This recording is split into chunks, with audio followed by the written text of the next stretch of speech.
আমাদের আজকের কর্মসূচির চারটি দাবির মধ্যে 1 নম্বর দাবিটি হচ্ছে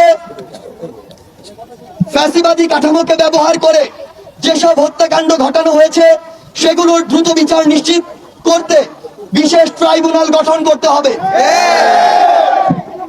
2 নম্বর দাবিটি হচ্ছে সংখ্যালঘু ভাই বোনদের উপর আওয়ামী লীগ ও 14 দল সহ যারা পরিকল্পিত ডাকাতি ও লুণ্ঠনের মাধ্যমে গণ অভ্যুত্থানকে বিতর্কিত করার প্রচেষ্টায় অংশগ্রহণ করেছে তাদের বিচার নিশ্চিত করতে হবে। 3 এবং 4 নং দাবিটি উত্থাপন করবেন বৈষম্য বিরোধী ছাত্র আন্দোলনের অন্যতম সমন্বয়ক হাসনাত আব্দুল্লাহ।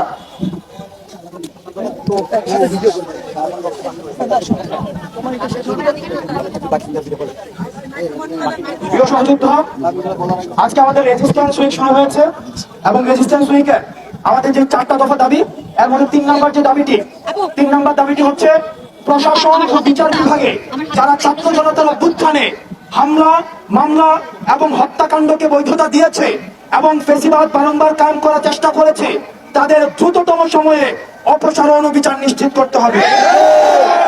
আমরা কিন্তু এখানে প্রশাসন এবং বিচার বিভাগকে ইনক্লুড করেছি। অর্থাৎ প্রশাসনের জায়গা থেকে আগের আমরা ছিল তাদেরকে পদত্যাগের মধ্য দিয়ে পদচ্যুতের মধ্য দিয়ে আমরা সেদিন সমান পদক্ষেপ করতে চাই।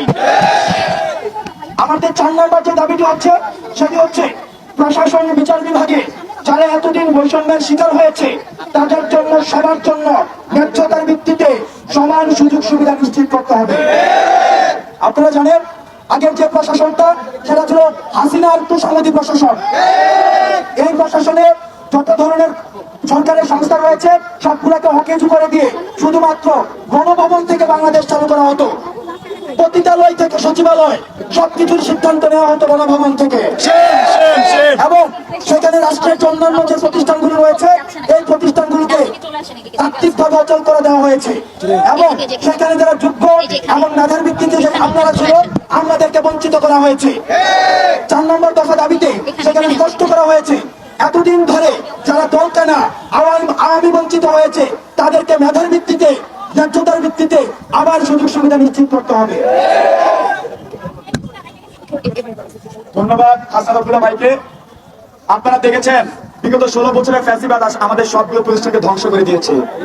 সে পুলিশ প্রশাসনকে ব্যবহার করে আমাদের উপর গুলি চালিয়েছে, বিচার বিভাগকে ব্যবহার করে বিচার নিশ্চিত করে নাই। আমরা চাই প্রত্যেকটি পদে পদে এই ফ্যাসিবাদের দোষরদের বিচার নিশ্চিত হোক। আমরা আজকে শহীদ মিনার থেকে ঘোষণা দিতে চাই যতদিন তাদেরকে বিচারত আনা না হবে ততদিন ছাত্র জনতা লাশ রাজপথে লড়াই চালিয়ে যাবে। প্রিয় সহযোদ্ধারা, আপনারা আরেকটি বিষয় মনে রাখবেন, আপনারা দেখেছেন এই বৈষম্য বিরোধী ছাত্র আন্দোলনে আমাদেরকে ফ্যাসিবাদের দোষররা কিভাবে গুলি করেছে, আওয়ামী লীগ, ছাত্রলীগ, যুবলীগ আমাদের উপর কিভাবে অত্যাচার করেছে। আপনারা সারা দেশে তাদেরকে চিহ্নিত করে আজকে থেকে মামলা দেওয়া শুরু করুন। আগামীকাল সারাদিন খুনি সন্ত্রাসীদেরকে মামলা দিন। আগামীকাল সারাদিন বলেন সন্ত্রাসীদের মামলা দিন। আগামীকাল সারাদিন খুনিদের মামলা দিন।